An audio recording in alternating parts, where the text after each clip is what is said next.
The city I lived in was known for its serenity, especially at night. The quiet streets and the occasional hooting of an owl were my companions during my nightly jogs.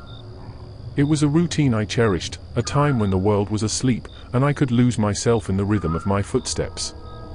Little did I know that one night would change the way I looked at the darkness forever.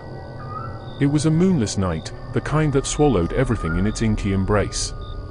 I laced up my running shoes, donned my earphones, and ventured into the obsidian sea of the night. As usual, the first few miles were bliss. The crisp night air filled my lungs, and the distant stars blinked as if trying to communicate secrets of the universe. However, as I turned into a narrower, dimly lit street, an unease settled over me. I shook it off, attributing it to the natural spookiness of the hour. But then, I heard it, a soft, echoing footstep, synchronized with mine. I paused, pulling out my earphones. The footstep ceased. I shrugged, thinking it was my imagination, and continued my jog, albeit a little faster. As I picked up my pace, the footsteps returned, now closer and more pronounced. I stole a glance over my shoulder and saw nothing but the empty street.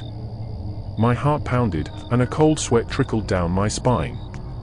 I convinced myself it was merely a fellow jogger, but the eerie silence that followed my acceleration made me doubt my theory. I decided to change my route, hoping to shake off the inexplicable sense of being followed.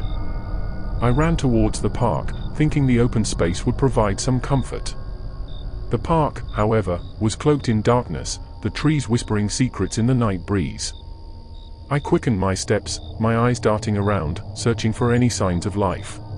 That's when I saw her, a figure in a tattered dress, her face obscured by long, unkempt hair.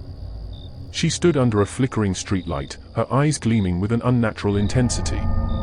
Frozen in fear, I watched as she took a step toward me, her movements jerky and disjointed. I turned and sprinted, my footsteps echoing through the empty park. The air grew heavy with an unsettling energy, and I could feel her presence behind me, like a shadowy specter. Desperation fueled my legs as I raced towards the nearest street lamp, praying for salvation in its feeble glow. When I reached the light, I dared to glance back. She was gone. Relief washed over me, but it was short-lived. The eerie silence that followed was shattered by her chilling laughter, echoing through the empty park. I ran faster, my breaths coming in ragged gasps, my legs burning with exertion. I reached my apartment building, my trembling fingers fumbling with the keys. As I entered, I glanced out the window, half expecting to see her haunting figure. Instead, I saw nothing but the silent, deserted streets. That night, I barely slept. The specter of the woman haunted my dreams, her laughter echoing through the corridors of my mind. The following evenings, I avoided my nocturnal jogs, my once beloved routine now tainted by fear. Days turned into weeks, and the memory of that horrifying night began to fade. One evening, bolstered by a false sense of security, I decided to give night jogging another try.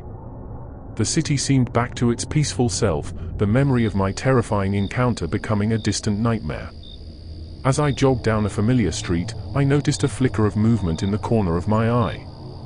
I turned to see a figure in a tattered dress, her face hidden by her hair. My heart lurched in my chest, and I sprinted, my footsteps pounding in my ears. I glanced over my shoulder, and there she was, her eyes glowing with a malevolent light. I ran, my fear-fueled adrenaline carrying me further than I thought possible. I reached a bridge overlooking a river and hesitated for a moment, contemplating jumping into the water below to escape the relentless pursuit. But before I could make a decision, she was upon me. I felt an icy hand on my shoulder, her touch sending a shiver down my spine. I turned, my breath catching in my throat. Her face was a twisted mask of anguish, her eyes empty voids. In that moment, I realized the truth, she was no ordinary woman. She was a vengeful spirit, trapped between the realms of the living and the dead. I had unknowingly crossed her path, and now, she sought revenge for a long-forgotten injustice. As her cold fingers closed around my throat, I gasped for air, my vision fading to black.